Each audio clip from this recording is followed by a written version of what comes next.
Ayan guys, ngayong araw dumating na yung in-order natin na JBL sa Shopee. So, this is JBL 320, yung bagong version na, no? Bali, in-order namin to sa Shopee guys, online. So, kung order kayo sa Shopee, make sure na may nakalagay na Shopee Mall yung mga store or mall. So, ibig sabihin legit yun, no? Original yan. So, bali ito sa, Game Extreme. So, sa online ng Game Extreme sa Shopee, doon namin siya in-order. Medyo may katagalan nga lang, parang inabot din siya ng almost 1 week, pero worth it naman yung pag-antay. So tara, i-unbox na natin to. So yan. Oops. So may instruction siya dito nakalagay kung paano siya bubuksan or i-unbox. So siya lang. Yan. Natin no. So mabigat siya guys. Pero sakto lang naman, hindi naman siya yung sobrang bigat na hindi mo mabubuhat. Tapanin muna natin, no?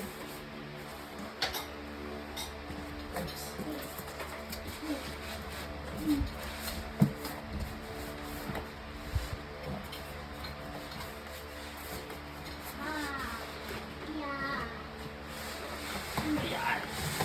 Oh, yan. Oops. Tama lang. Ayan. So, siya. Ayan. So, syempre natanggalin muna natin ito. So, bago natin buksan to, ito guys, may mga kasama siya dito. Ayan. So, bali siguro ito yung cord niya, no? Ayan na. Ayan. So, ayun guys, ito yung kasama niya sa box. So, sa tingin ko ito yung mga cord. Tama. So, ito nga yung cord niya. Ayan o, yung cord. Ano itong isa?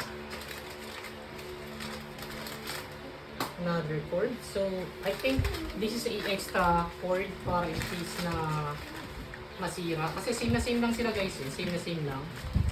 Ayan o, same na same lang naman sila. So, pares din ng bolt. 250 volts. So, yeah. I think this is just a extra cord. Oh, meron pa isa. Ano to? Okay, so parang sobrang galante ni sobrang galante niya.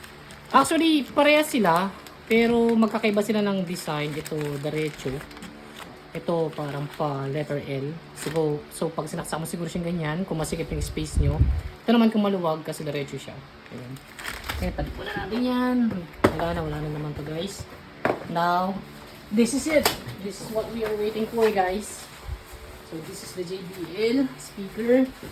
Ang kinuha pala natin color is color white. So hold on.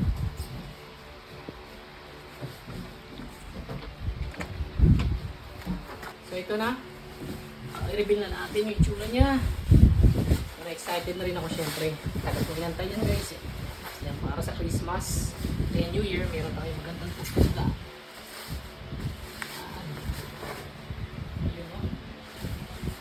Ay, ayan, napakaangas ng puti guys kung titingnan nyo.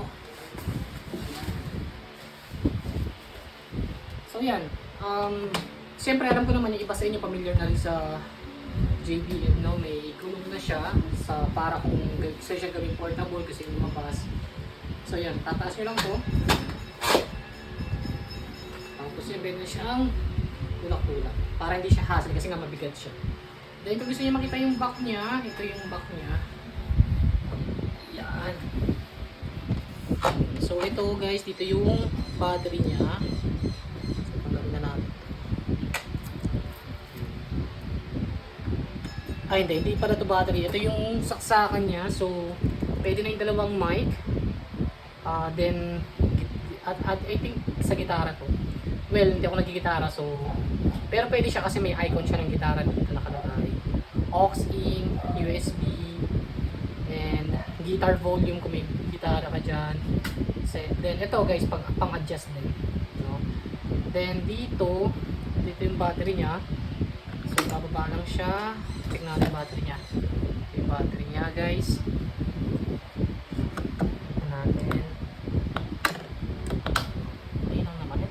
Ito yung dito siya isasaksak.